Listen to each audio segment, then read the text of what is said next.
Welcome to Power for Living, a broadcast brought to you by the Orchard Knob Missionary Baptist Church, located at 1734 East 3rd Street in the city of Chattanooga, Tennessee. Opens doors that I cannot see.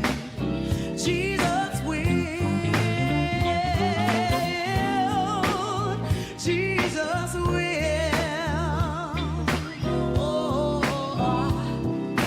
Who will make all my decisions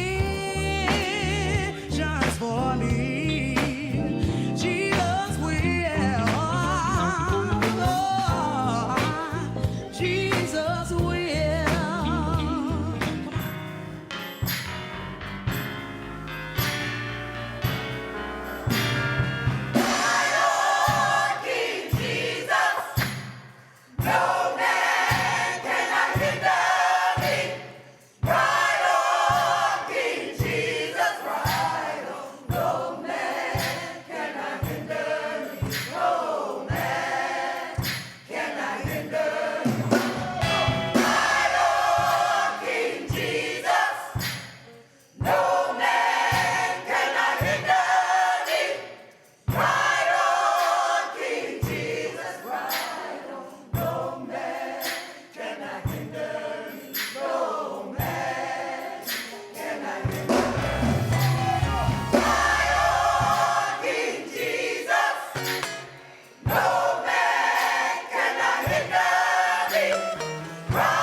celebrate our rich and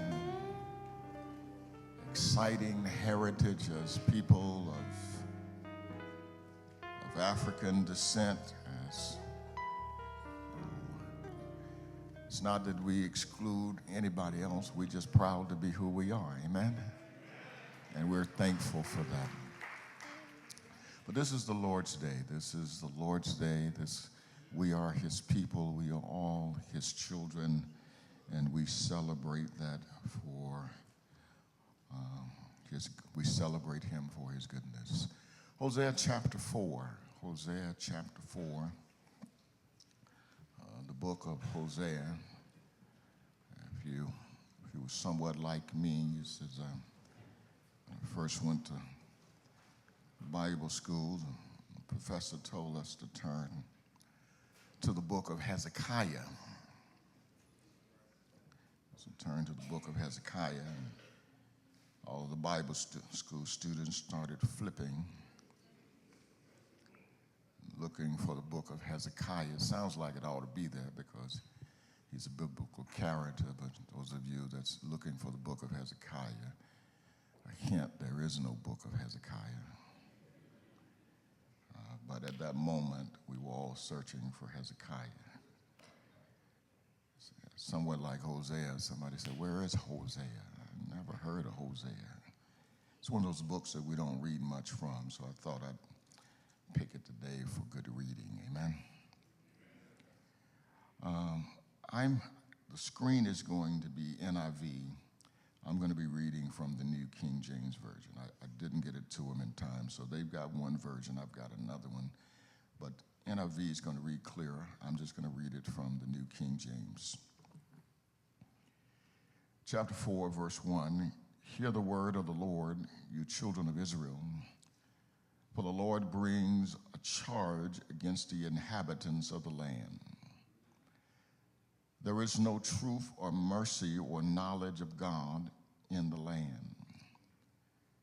By swearing and lying, killing and stealing, and committed adultery, they break all restraints with bloodshed upon bloodshed. Therefore the land will mourn, and everyone who dwells there will waste away with the beasts of the field and with the birds of the air. Even the fish of the sea will be taken away. Now let no man contend or rebuke another, for your people are like those who contend with the priests. Therefore you shall stumble in the day, the prophet also shall stumble with you in the night, and I will destroy your mother. My people are destroyed for the lack of knowledge. Because you have rejected knowledge, I will also reject you from being priests for me. Skip to verse 11 with me, if you will. It says, harlotry, wine, and new wine enslave the heart.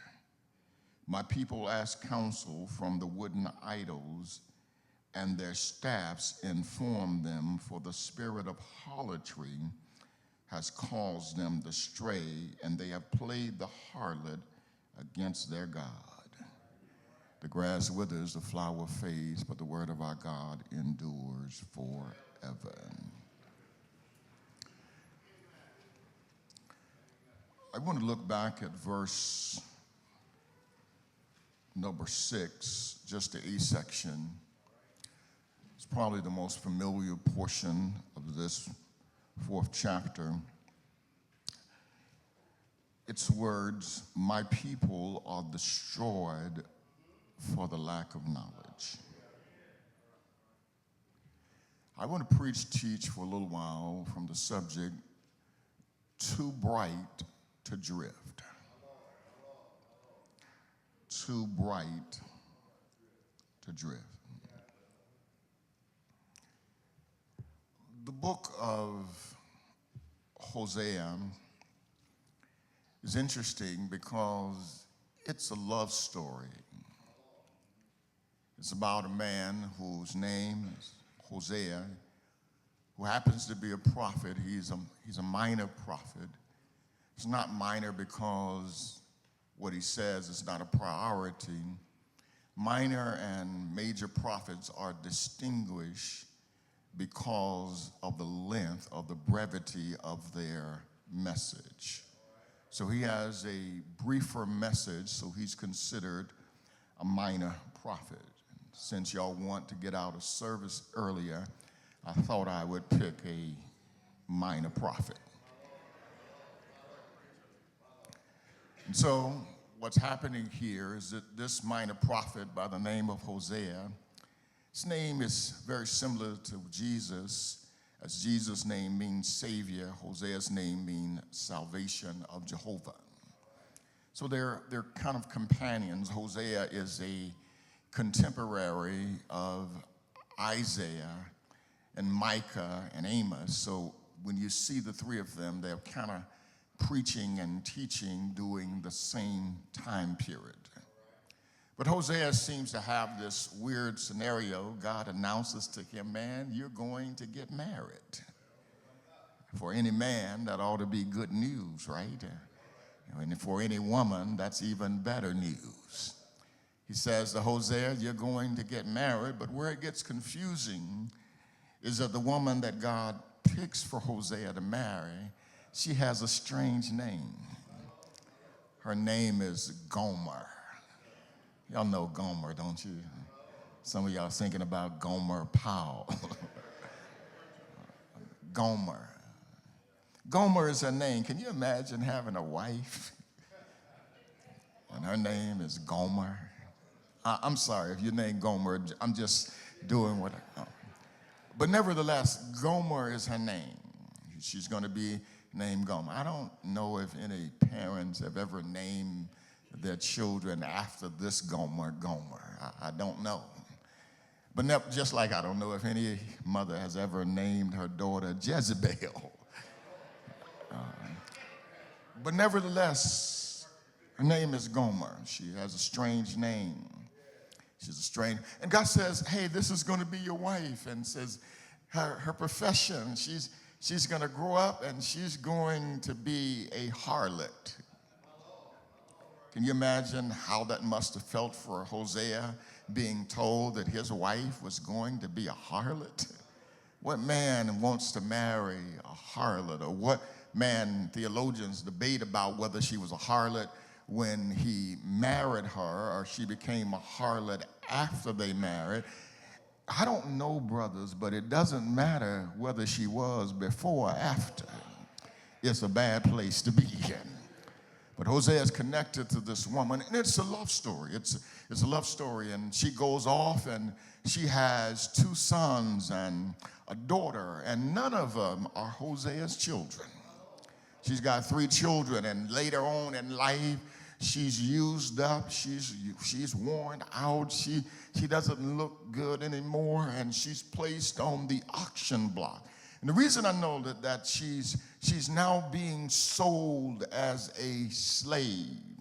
You got to understand that when they sold slaves, they would undress them. They would be nude, and they could see their bodies. And here it is that Gomer's body is old and wrinkled, and it looks bad. And every time somebody would bid, Hosea would raise the bid. He would go up and he would raise the bid, and he pays barley for her, which are slave wages. And Hosea buys Gomer back, and he takes her home. He says, I've come to get you, girl. I love you. I'm still in love with you, even though you have cheated on me, even though the children that you have for me are not mine. I love you enough, and I want you to come back to me. I'm calling you back. I'm still in love with you. Even though you've turned your back on me, you walked away from me, I still love you. That's the story, and they get back together, and chapter 4 is interesting because chapter 4 opens up with Hosea having Gomer back, and now they walk together through this strange season. They're in a strange and difficult season, and they're going through the season, And Hosea and Gomer are together, and God develops this courtroom scene. Comes in with a courtroom scene. Listen to chapter 4, verse 1. Hear the word of the Lord. It's a courtroom situation that he brings them into the courtroom. He walks in and begins to talk to them because he wants them to understand that court is in process. He says, I've got a case that I'm making against Israel. He said, the case is that the case being, and I want to argue the case, and there is a contractual disagreement here, and it is that Israel has forsaken me, that Israel has turned her back on me, that Israel is no longer in love with me. He said, that's the case, that Israel is no longer loving me like they used to. Israel is no longer close to me. Israel has no knowledge of me any longer. He said, Israel has walked away from me. Israel, and when he uses the language, you may think he's speaking of it in a sense. He uses it in the past tense when he says, my people are destroyed for the lack of knowledge. He's simply saying, my people are drifting away from me. He's saying, I can see it. You're like Gomer. You have drifted. You are drifting away from me. You're no longer excited about me. You're no longer in love with me. You are drifting further and further and further. Your intimacy, your desire to be with me is no longer there. You know how it was when you first met your girl. And you met your dude, y'all loved each other. Y'all looked each other in the face and y'all just laughed, and she caused your heart to beat real fast, and y'all were just so in love. Y'all looked at each other, y'all could never take your eyes off each other. Y'all call each other and y'all just breathe on the phone. Y'all talk until you got through talking, you just, You're still there. Y'all just hear each other breathing because y'all were so in love. Y'all remember that, don't you? Just so in love, and y'all were, everybody see y'all be holding hands, walking down the street. You look at her neck and get excited. You look at her eyes and you just go to move in a certain way. She come walking out the house and you jump out the car and open the door. You know how you used to be. And then y'all got married.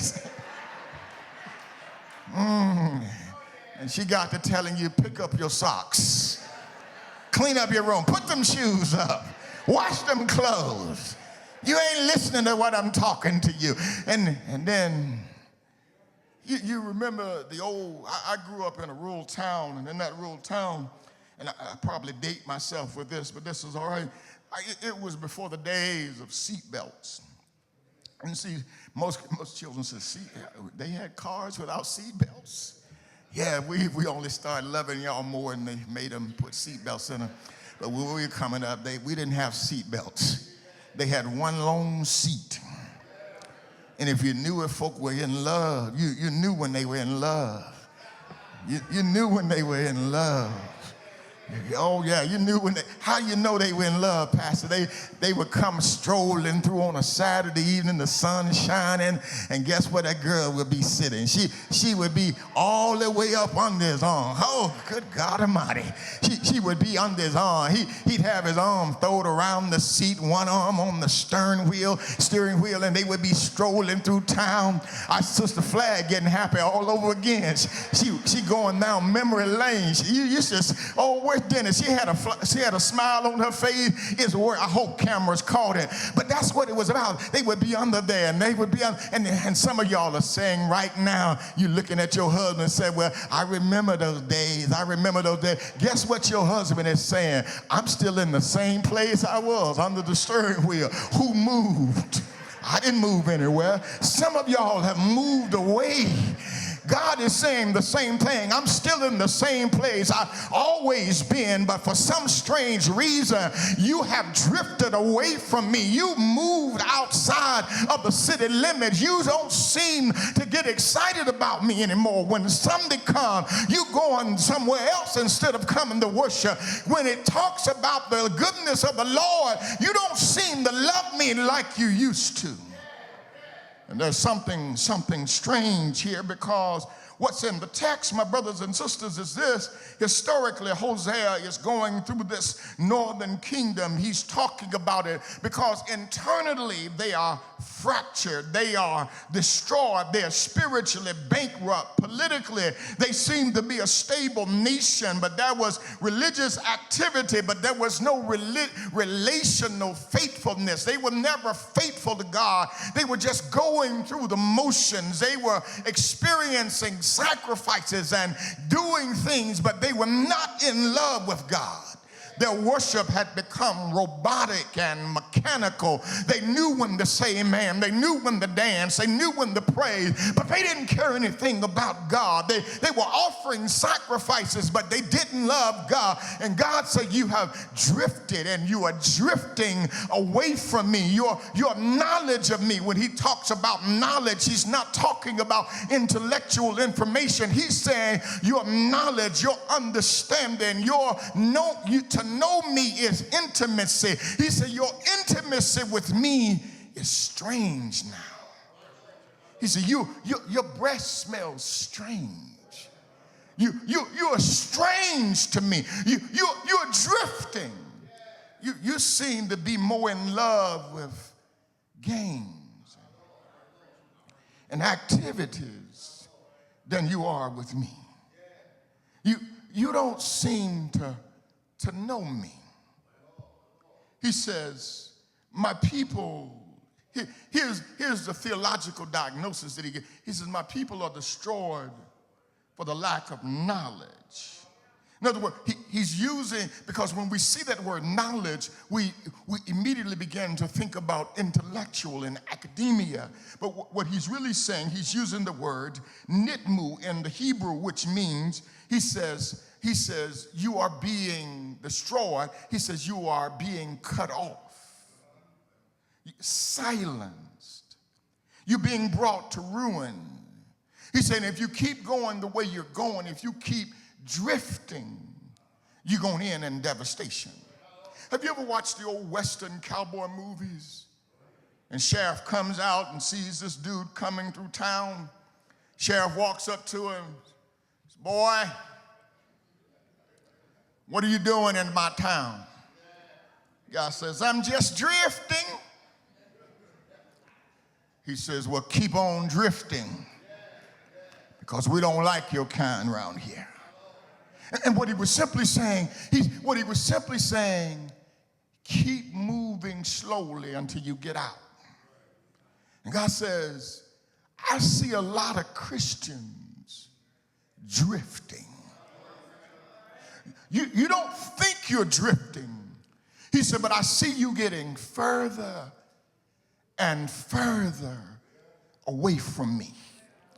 You're drifting after the world. You stay in church just enough to be seen, but you're drifting from the presence of God.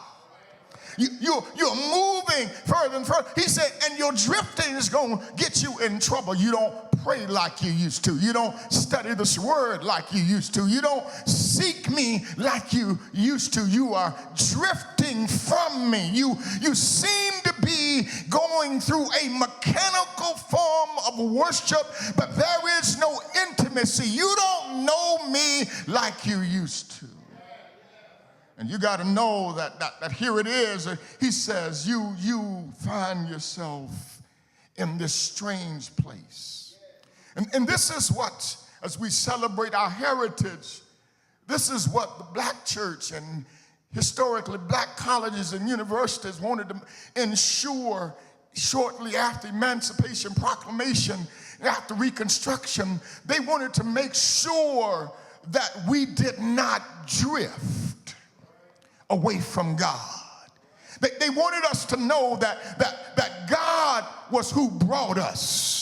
God was who led us and taught us and helped us to go through what we were going through, because they understood that they didn't create schools because they wanted to be segregated. They created schools because there were laws on the book that outlawed us from reading and writing and being literate. So they created their own schools. They would take churches and worship in them and then turn them into schoolhouses after church was over, because they wanted their children to grow up knowing that if it had not been for God who was on our side, they wanted them to have a knowledge of God. They wanted them to have education, but they wanted it to be coupled with salvation. So historically, black colleges and universities were born not because they wanted to be segregated, but because that was the only formal way that our people could be educated. And therefore, God says, I can't believe you're going to drift. I can't believe that you're going to forsake what brought you. I can't believe that you're going to walk away from the very institutions that valued you and taught you and nurtured you and helped you to understand who you were. You remember it was those institutions that taught James Brown to stand up and say, I'm black and that's what he would say. Say it louder. I'm black and I'm proud. And then all of a sudden, Jesse Louis Jackson came along, picked up the mantle. He said, if James could say, I'm black and I'm proud, he said, how about if I remind you that you are somebody? You are somebody. And then he looked over on the other side and said, keep hope. Keep hope. That's the way it is. I thought you were raised in the same community. That's what the black church did. It nurtured us. The black institution educated us. The black community held us together. And we should never turn our back on the very people who helped us to be who we are. So that's why you got to be careful. Got to be careful in the day of artificial intelligence.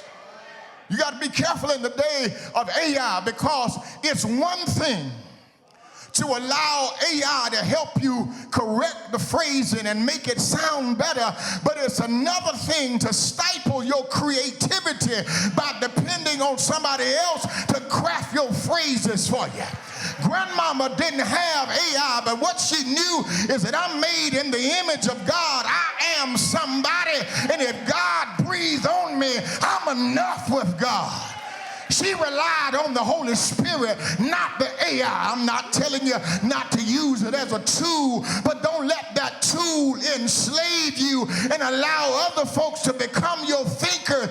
God wants us to create and to be creative.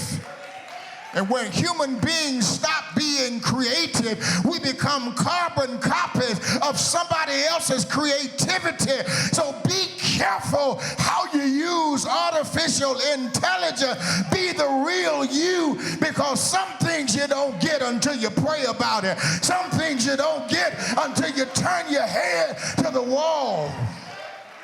Too many of us are fashioning our lives. You ought to be careful with it. Use it, because if not, you'll have degrees but no discipleship. You'll have information but no transformation. You'll get platforms but you won't get principles. You'll have exposure but you won't have any ethics. Somebody the other day made a post and they said, some of y'all gonna get in trouble using AI and you can't defend what you just represented. My brothers and sisters, you gotta understand that God says you are being destroyed. You are being left out. You are drifting from me because you are allowing something or somebody else to replace your relationship with me. Institutions like Howard University and Tuskegee and Morehouse and Spelman, they were not accidents in history, but they were response to what Hosea is warning us about. You know, these institutions produced theologians and scientists and civil rights strategists, entrepreneurs and servants who not only reshaped America's vocabulary, but reshaped America. They didn't simply confer degrees.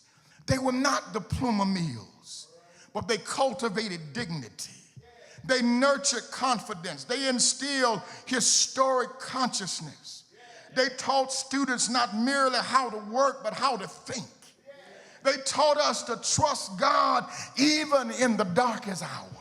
You do know that the fight in America today over the First Amendment and the freedom of speech is not necessarily about the freedom of speech. It is about controlling who writes the narrative. And if you control who's in the classroom teaching the lesson, you control people, because education has never been neutral. It is always dependent on who's educating. And that's why you got to be careful when you allow the voices of the minority to be silent. You never get anything but a majority's opinion. And I want you to understand that our ancestors didn't fight for us to go in a corner and act docile and to act like we don't know our name. We are a people with destiny. We are a people who love God with all our heart, mind, and soul. You got to be careful.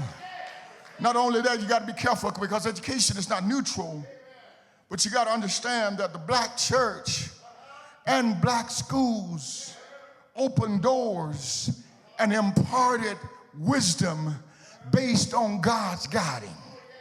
You know, black church was an educational institution. No formal seminaries, but there were sanctuaries. And I believe that if we could get back to the sanctuary, we could create more seminaries. But before they were public platforms, there were pulpits. The black church taught literacy, it taught scripture, it taught civic responsibility, it taught dignity. It was both classroom and courtroom. It taught you how to act in society, but it also taught you how to defend yourself when you went out. It taught you that you were somebody. And I don't know where I grow up in this day and time, but I see too many young people walking around who don't know who they are. You are somebody. You ought to wake up every morning, look in the mirror, and say, I'm a child of God. I'm made in the imago Dei. I am the image of God. I am enough because God made me enough. I am who I am because I have the DNA of God on my life. You're not what oppression calls you. You are what God has named you. And Hosea's central concern identifies and erodes the moral collapse of Israel. When knowledge of God diminishes, self-understanding is distorted. You know, before HBCUs, there was a church. In slavery, they taught literacy. And guess how they taught it? They taught literacy by using the Bible. You go back to the origin of most of our institutions, they were started in the basement of churches. And they had a Bible. And they taught people to read the Bible. That's where it started. It taught dignity through the imago Dei, the image of God. When they wanted to give our people hope, they would bring up the book of Exodus and say, if God could do it for the children of Israel, and he could bring them out of Egypt, he could bring us out of Egypt.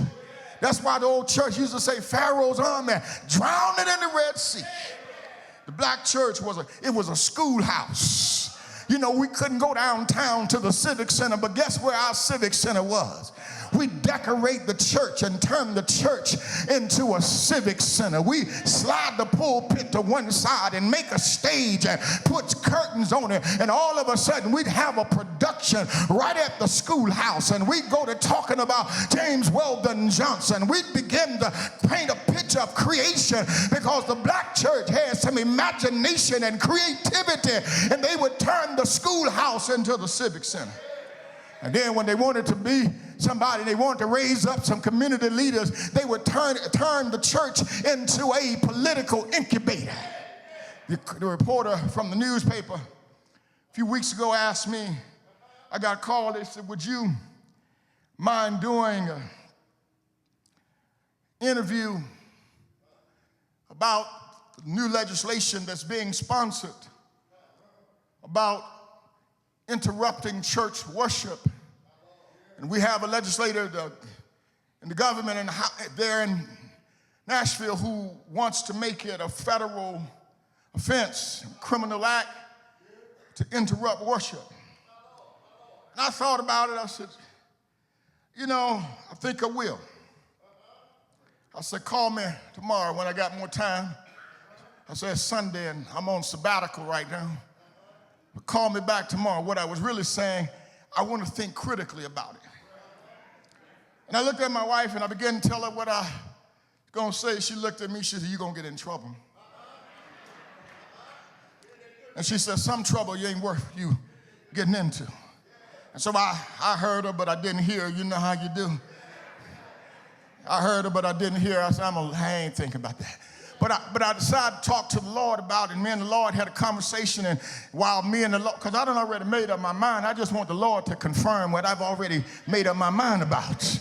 You know, I didn't talk to the Lord. I talk to the Lord all the time. So I can do what I want to because I talk to the Lord. But I talked to the Lord and woke up the next morning. The Lord said, leave it alone. I said, wait a minute, Lord, do I leave it alone? I want to really get this, Lord. I said, it would help. I said, Archie Nard would be proud of their pastor, seeing him quoted in the paper saying this. I said, since I can't do it, let me quote it to myself. So since the Lord wouldn't let me tell the paper, let me tell you what I wanted to tell them. I really wanted to tell them, no, I don't agree with a law, because any law that would criminalize people for worshiping, I said, because what some folks see disruptive to worship is based on their perspective. I said, I can walk in some churches and lift my hands and they call it disruptive. I said, but the church I go to, every now and then I see folk running around the church. I see folk clapping in the church. I see folk high-fiving in the church. For some folk, you could be arrested in that church. But why would I trust a government that legally said that black churches were forbidding to worship even during the civil rights movement? You bum our churches when we worship. You bum our churches when we held congregational meeting. And you think I'm going to trust you to write legislation about us? I almost said something, but I'll save it for later. Got to be careful. Good intent on the surface, but you got to realize that there's something behind the surface. So I can't trust. I want to go back to where you say there's a separation between church and state. Keep your government out my church, and I'll keep my government out of your business. Watch. But then he says, you know, you got to understand. And Tennessee, since I'm in Tennessee and not in Alabama, let me see if I have any Tennessee history that helps us. See, what happens, and what I learned from Jesse and others, James Orange and C.T. Vivian, one of the greatest lessons from 2002 to 2012, for 10 years, I had the privilege every year to sit with Jesse and Al and Winnie Mandela and Barack Obama. I didn't have enough sense. I'm in the green room with Barack, sitting next to him. Everybody else getting his autograph. And I'm sitting there, I don't even get a picture.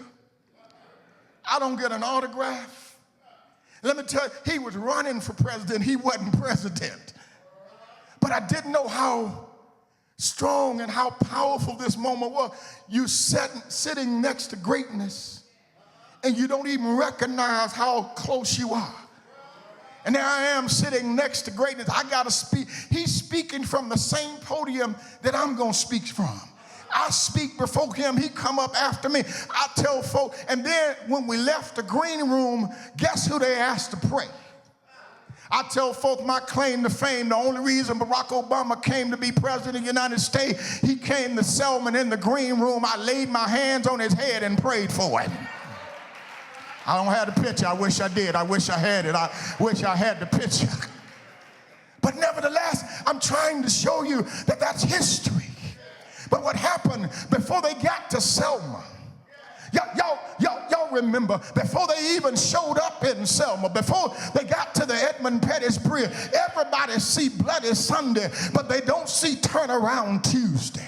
They don't see when they walked to the bridge and children left the classroom, because when the children got involved, their parents had to stand up. And because the children left on Tuesday, they had what they call children march to the bridge. As a matter of fact, some of the preachers were teaching history in the school system. And when the children left out, the principals and the teachers were saying, don't y'all go, but they were opening the door. They said, don't y'all go, but they were still opening the door. And the children were marching out. And the reason their parents couldn't go, because they were working on that job, and their jobs told them, if you show up at that bridge, you're going to lose your job. But guess what? The children said, you stay at work, we'll go to the bridge on your behalf. You got to know that when God sends an anointing, it's strange. And all of a sudden, the children showed up on Turnaround Tuesday. But at American Baptist College in Nashville, there was some boys by the name of James Luther Bevel. James Bevel, that was an organizer. James Bevel is there. Not only that, James is there. Jim Lawson is there. James Webb is there. They're all at ABC. And y'all remember Good Trouble is there too. John Lewis is there. And then you got Jim Lawson is there. They are an enterprise in themselves. And they begin, and then you got Dr. Bernard Lafayette, and they begin to organize and strategize. And all of a sudden they come up with student nonviolent coordinating committee, and they begin to march all over the country organizing young students to stand up for what they believe in. And all of a sudden a 22-year-old, 26-year-old is standing on a bridge in Selma fighting for what they believe in. But it didn't start in Selma, it started in Tennessee, right here in the state. So you can't talk about HBCU. So when you call Oprah Winfrey, you got to call TSU.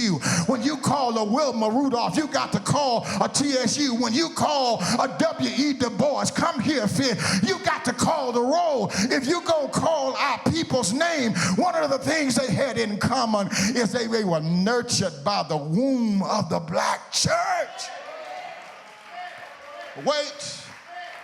And so, for those people who want to devalue the black church, see, we can't devalue it.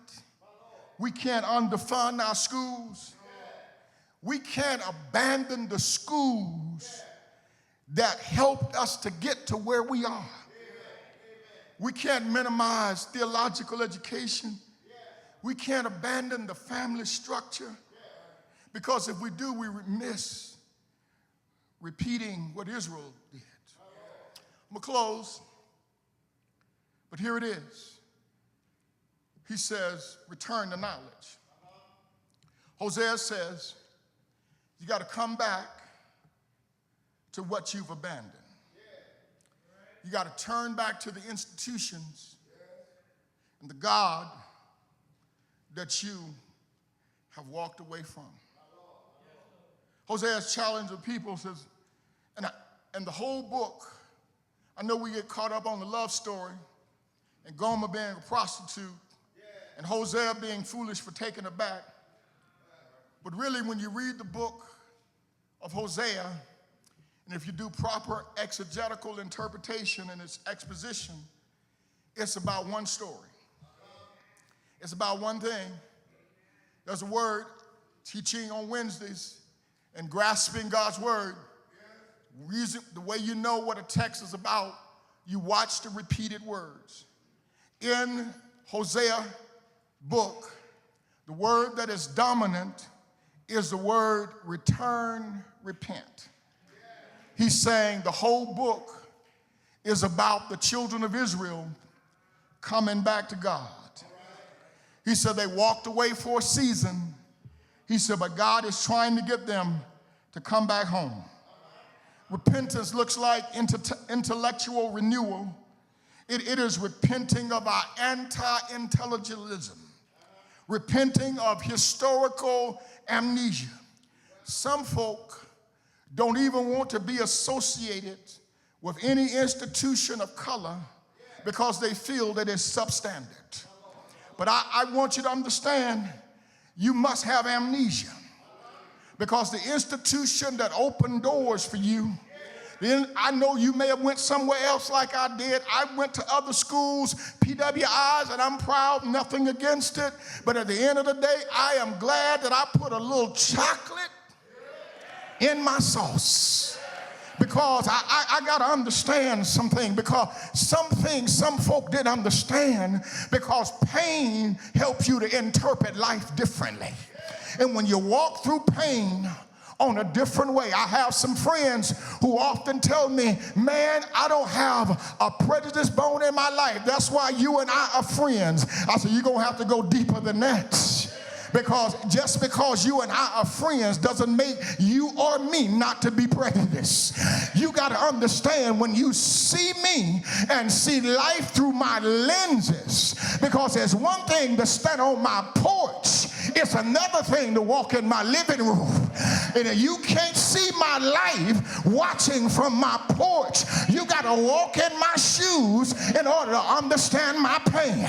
You got to understand that when I get home this evening, I'm going to call my son and tell him to make sure you know where you're going, who you're going with, and make sure you watch your back all while you're there. Have you ever had to sit your son down and tell him that when he gets stopped by the law to keep his hands where they can see them, say yes sir, no sir? No, you don't worry about that, because you don't know what it's like to be shot running through a neighborhood, jogging while black, reading while black, walking while black, talking while black. I just come to tell somebody, don't get spiritual amnesia.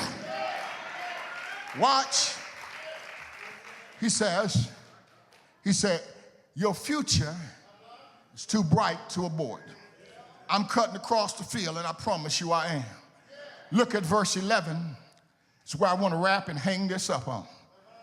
I really thought that this would be special. Harlotry, verse 11. Listen to it. He says, harlotry.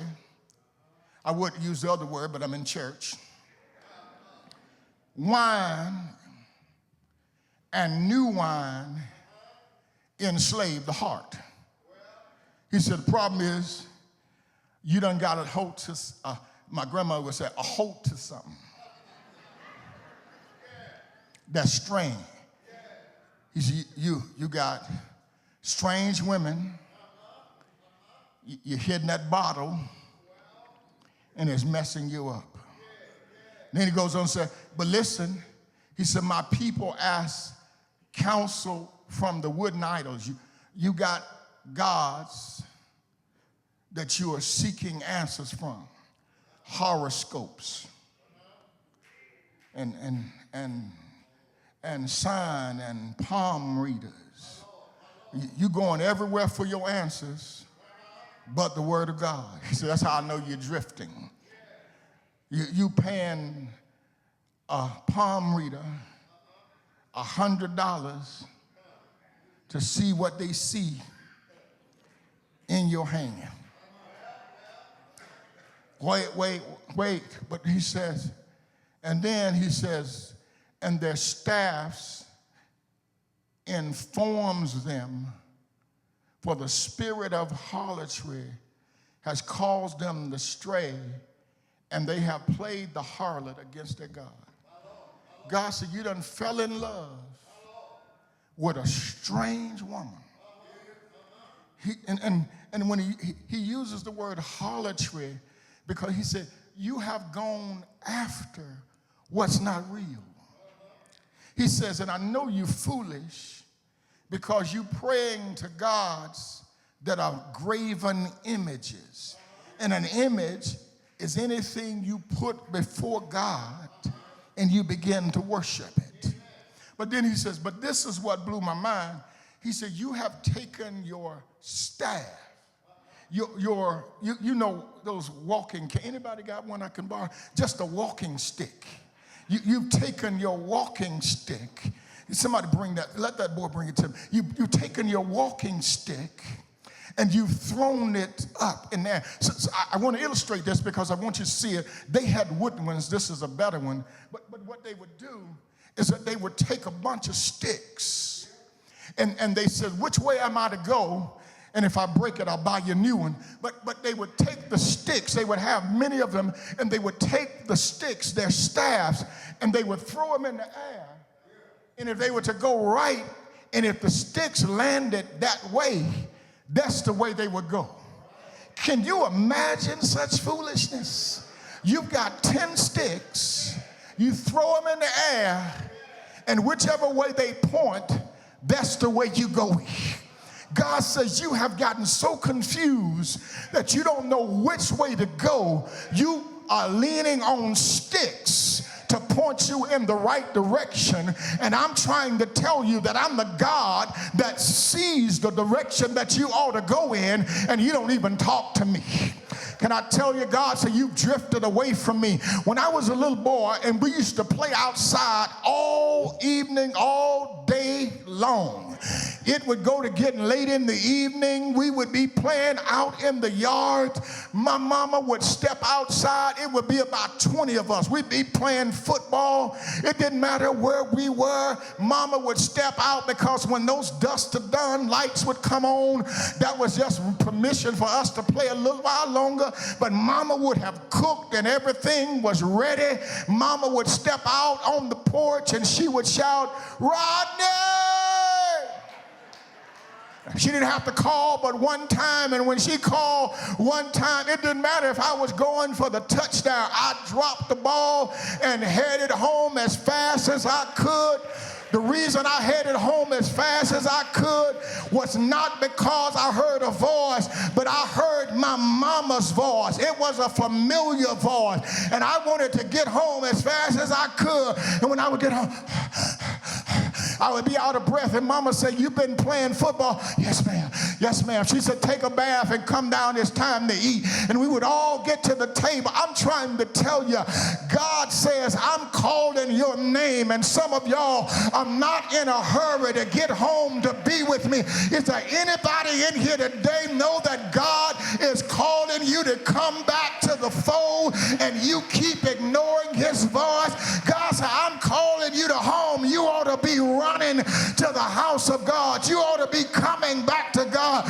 God is calling America to come back to him, and America keeps throwing sticks in the air trying to figure out where to go. God said, if my people who are called by my name will turn from their wicked ways, seek my face, he said, I'll heal the land. Is there anybody here glad that God is calling your name? Are you coming home? Are you on your way back to the God that saved you, that rescued you, that delivered you? I'm thankful that I still know the voice of God. I'm thankful that I still know that God sits high, looks low. How does his voice sound? He said, I'm a shepherd that leads you through the valley of the shadows of death. He said, I'll comfort you. I'll keep you. I'll strengthen you. I'll bless you going in. I'll bless you coming out. I am the Lord your God. Thou shalt have no other God before me. I'm not going to bow my knee to the government. I'm going to bow to the King of Kings and the Lord of Lords. I'm going to open my mouth and give God praise from the rising of the sun to the going down of the same. I thank God for the black church. I thank God for historically black colleges and universities. But I thank God for a hill called Calvary, where God called my name. He brought us together and said, I love you too much to leave you. While we were tripping on Hosea, we laughed about Hosea taking Gomer back. But guess who Gomer represents? Gomer represents you and me. God said, y'all cheated on me. You did me so wrong. He said, but I'm going to show you the kind of God that I am. He said, even when you were worthless, I still loved you enough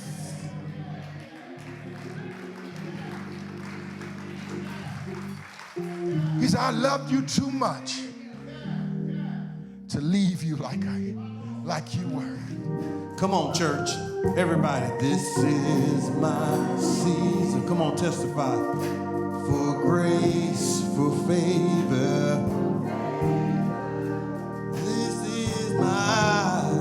is my season to reap what I have sown. Let me testify. Listen. I haven't been faithful, but I sure have tried. You see, God's got a purpose,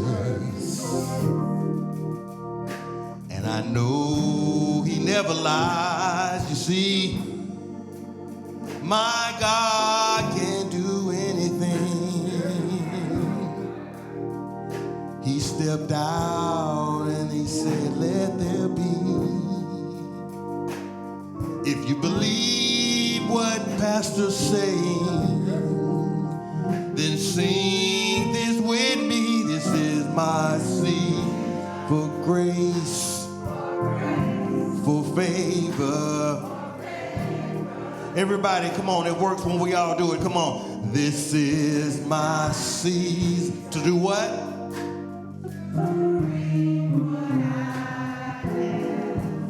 Have you sown any seeds this year?